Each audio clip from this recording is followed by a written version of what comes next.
A esta hora de la mañana, las conversaciones que están marcando la actualidad en Cuatro Cabezas. Vamos a, como les decía, a conversar de economía, el tema de los aranceles que está provocando impacto mundial. Estamos al teléfono con Jean-Paul Quinteros, economista y académico de la Universidad Central. Jean-Paul, ¿qué tal? Muy buenos días. Hola, buenos días. Muchas gracias por la invitación.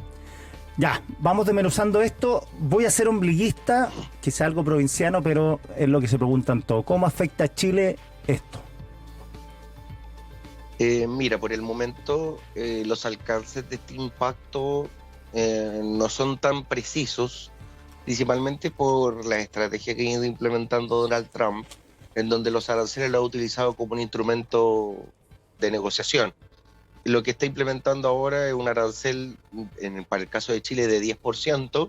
Nosotros teníamos un tratado de libre comercio en donde había exención de aranceles prácticamente en una gran cantidad de productos. Esto ocurre desde hace más de 20 años y ha ido aumentando la cantidad de productos que se han ido acogiendo a este tratado de libre comercio. Lo interesante es ver cuál es el decreto que ha firmado y por lo tanto cuáles serían los productos que estarían directamente afectados. Pero por lo pronto hay que ver cuál es su implementación, porque esto se va a dar durante estos primeros días de abril, y si esto es duradero en el tiempo, porque si es un fenómeno que va a durar solo un par de días o algo que se va a dar solamente en un periodo muy breve, no debería generar un efecto importante en el bolsillo de las personas, principalmente porque un arancel que dure un par de días no es lo mismo un arancel que dure 2, 3, 4 o 5 años, por ejemplo. Oye, Jean-Paul, desmenucemos esto de los aranceles. ¿En qué consiste? Pero con productos no hablemos del cobre, ni del hierro, ni el acero, que está muy lejos de la gente, sino que un producto, por ejemplo, como el vino chileno. Si el vino le suben 10% el arancel a Estados Unidos, ¿qué significa? Ya, en términos para el caso de las exportaciones, que de hecho son importantes para nuestro país, principalmente porque son la principal forma de generar ingresos, que cobren un arancel significa que el vendedor o la empresa que vende un producto hacia el extranjero tiene que pagar una tarifa adicional que la recauda el Estado que recibe ese producto. Por ejemplo, como tú bien dices, supongamos una botella de 10.000 pesos que se vendía a 10.000 pesos en Estados Unidos. Con este arancel va a provocar que la botella valga 11.000 pesos, si es que ese precio se mantiene, solo por este cargo que está estableciendo Donald Trump a través del arancel. ¿Eso qué genera? Primero, al encarecer el producto pierde competitividad y segundo, disminuye las posibilidades o disminuye los márgenes potenciales de ganancia para las empresas que se ven afectadas por ese arancel. Entonces, ese doble efecto, pérdida de competitividad y disminución de márgenes, es algo que evidentemente va a afectar en la rentabilidad de las empresas y en la generación de ganancias en las empresas de nuestro país que son exportadoras. Ya, de acuerdo a lo que dices tú, esto implica también que va a aumentar la inflación, no solo en Estados Unidos, sino que a nivel mundial. Eso es lo que analizan en Europa en este momento, en China, en América Latina. ¿Qué va a pasar ahí? En ese caso, como te mencionaba, asumiendo todo este escenario de que si estos aranceles son permanentes y prolongados en el tiempo, efectivamente se debería generar un efecto inflacionario. De hecho, inclusive en Estados Unidos se habla de recesión acompañada de inflación. Esto también se le ha llamado estanflación, que es una situación de estancamiento económico, que es disminución del crecimiento, freno del crecimiento, acompañado de inflación. Pero como te mencionaba, en muchas de las decisiones que ha ido tomando Donald Trump, ha ido aplicando un arancel y luego se desdice del arancel. Primero implementa el arancel, ve qué ocurre en los mercados internacionales y luego se desdice. Ahora bien, también lo que han estado haciendo algunos países, y Chile está un poquitito también en esa misma estrategia, es establecer lazos comerciales con países que originalmente no había tenido tantos vínculos. Por ejemplo, en este momento el presidente Boric está en India, que no es menor ese viaje, considerando que India actualmente es el país con mayor población del mundo, donde se pueden establecer lazos comerciales bien interesantes y hay un potencial vínculo comercial atractivo para la inserción de nuestros productos en esos países que de una u otra forma aminoran o amortiguan el impacto de la implementación de un arancel en otro socio comercial, además de que Chile no solo es socio comercial de Estados Unidos, sino que de otro gigante económico como es el caso de China. Ya tenemos claro lo que pasa con nuestra botella de vino, que costaba 10.000 pesos, llega a Estados Unidos, le aplican 10% lucas al tiro, que hay que ver si se traspasa al consumidor, etcétera. Entonces, la otra pregunta que te hago, ¿qué pasa con los aranceles entre Estados Unidos y China, Europa y Estados Unidos, que se están aumentando los aranceles? China ya dijo represalia. ¿Eso cómo afecta a la economía chilena? ¿Cómo afecta a los precios? Porque ya no es la botella chilena que llega a Estados Unidos, sino que es más bien el intercambio comercial que hay entre las grandes potencias. Sí, esto se parece en algunas características a lo que ocurrió por allá por el 2018-2017, durante el primer mandato de Donald Trump, que también ocurrió algo similar, pero que se dio fundamentalmente en sectores de producción. En ese tiempo hubo una guerra comercial asociada fundamentalmente a Apple y a Play Store, y por otro lado con Huawei, que era como la grande empresa involucrada. Lo que sí se va a provocar, si es que estos aranceles se sostienen en el tiempo, es un freno de la actividad económica, lo que lamentablemente podría generar una disminución del flujo comercial, y Chile, que es muy vulnerable, porque depende fundamentalmente del intercambio comercial hacia el extranjero, se va a ver afectado eventualmente, porque las empresas y las economías que están afectadas por este arancel, que no son solo el caso chileno, van a disminuir su actividad económica, y eso disminuye también las transacciones que se dan entre los distintos países, porque al implementarse un arancel es una barrera al comercio, y eso va a frenar también el movimiento y flujo de mercancías desde y hacia nuestro país. Ya, ayer escuché a los salmoneros, esto para que no sea todo negativo. Los salmoneros dicen, ¿sabe qué? A nosotros nos favorece esto. ¿Por qué? Porque si bien nos cobra un arancel del 10%, a Noruega, que son nuestros competidores, y a otros países europeos, que son nuestros competidores, les cobran el 35%. O sea, nosotros nos vemos favorecidos. ¿Es tan así? Es que es interesante este fenómeno, porque lo que uno ve ahora es que Donald Trump aplicó aranceles distintos. Hay casos como de aranceles de 60%.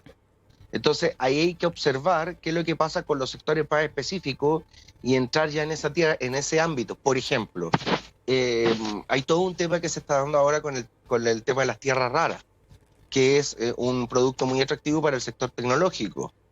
A Chile se le cobró de los aranceles más bajos. Dentro de toda esta historia, que es un efecto negativo de la implementación de aranceles, Chile es dentro de los países con menos impacto, pero hay otros países dentro de Europa, como tú bien mencionabas, y en el caso de Asia, que tienen un efecto más potente, y por ejemplo China también ha descubierto tierra rara, y dentro de todo eso, aplicar un arancel en el caso de China que fue de un 20% versus nosotros de un 10%, puede eventualmente generar un beneficio relativo, porque si a mí me cobras un impuesto de 10% y a otros países le estás cobrando un impuesto de 30%, técnicamente yo estoy siendo más barato porque tengo una carga tributaria asociada al arancel menor. Entonces, como por ejemplo, ese ejemplo del salmón es muy bueno para entender que no solo hay que ver el efecto que ha tenido nuestro país, sino que el efecto de arancel que están recibiendo otros países, que es mucho mayor que el de nosotros, y que eventualmente puede mejorar nuestra competitividad, aun cuando vamos a tener un arancel que va a generar una leve alza de precios, por lo menos en el corto plazo. Claro, otro tema es la Confederación de Producción y el Comercio, ve el lado del vaso medio lleno, cuando dice que estos aranceles nos van a obligar a ser más competitivos, porque, claro, ese 10% hay que tratar de morigerarlo con eficiencia, etcétera. ¿Tú lo ves así o un poquito voluntarista esto? Mira, yo creo que para que hablemos de mejoras productivas, de transición a una mejora en la competitividad, en el caso de los aranceles, estos aranceles deberían durar años. ¿Por qué? Porque un proceso de mejora o de transformación productiva involucra no solo ser más eficiente en cuestiones del día a día, sino que también tiene que ver con una matriz productiva, con una mejor gestión de los insumos, con mejores protocolos, con un mayor desarrollo educativo de trabajadores y procedimientos tecnológicos, con mayor investigación en ciencia. Es un proceso mucho más largo que solamente una presión temporal por un arancel de un 10%. Esa transición, yo creo que lo que sí es una invitación a que nuestro país también piense en una mirada un poquitito más de largo plazo, en que dejemos de ser un país exclusivamente extractor de recursos naturales y vendedor de esos recursos, a ser un país que transita hacia la industrialización. Esto toma años y muchos gobiernos en el camino, pero yo creo que hay que empezar a pensar en una política de Estado de largo plazo en donde Chile deje de ser un país extractivista. Chile se ha construido sobre el proceso extractivista y empezar a pensar en un proceso de industrialización gradual, paulatino, por supuesto, pero con una mirada un poquitito más de largo plazo, que con decisiones que vayan dependiendo de lo que un gobierno de un país vaya determinando y que eso vaya cambiando en periodos de 4 o 6 años. Entonces yo también creo que por allá tiene que ir la cosa. Ahora, hay algo peor que ser extractivista, no tener nada que extraer. O sea, yo creo que Chile tiene una ventaja clara. Y yo nunca he estado tan de acuerdo con el tema del extractivismo y te lo cuento porque todas las industrias que se consideran extractivistas, la minera, la forestal, la agricultura, la ganadería, bueno, la ganadería no, pero son todos procesos bien sofisticados que incluyen hoy por hoy inteligencia artificial, investigación y desarrollo, tecnología. Entonces, yo pongo ahí un bemol respecto de eso. Sí, o sea, por supuesto que, por ejemplo, en el caso del desarrollo minero, Chile ha tenido una historia de minería y no solo vinculada al cobre, en algún momento con el salitre, en otro momento ha estado vinculado también con el oro en muy bajas cantidades, no como ocurre con Perú, que tiene grandes yacimientos de oro, y yacimientos de oro mucho más grandes que los nuestros. Pero sí hay que pensar en que hay una cosa bien clara en los países que son extractivistas: si bien la calidad y la producción es muy buena, siempre vamos a depender de un otro, porque extraer el cobre no es lo mismo que utilizar eso para fabricar productos tecnológicos que a la larga se vuelven los productos finales que los consumidores adquieren. Y eso que genera, siempre va a haber una dependencia de otro país que es el que utiliza ese cobre, utiliza esa materia y fabrica algo. Si bien nosotros tenemos encadenamientos productivos a través de que somos un país proveedor de recursos hacia otro, sería interesante pensar en que esa industria que fabrica o que extraen productos y recursos de nuestro país, que es un privilegio que nosotros tenemos sin lugar a dudas, sería interesante empezar a pensar en encadenamientos productivos que transiten, por ejemplo, hacia el desarrollo tecnológico. Pero en el caso del litio y en el caso de las tierras raras, hay una oportunidad interesante de esa transición. Empezar a pensar, por ejemplo, en la generación de batería y no solo quedarnos con la extracción del litio.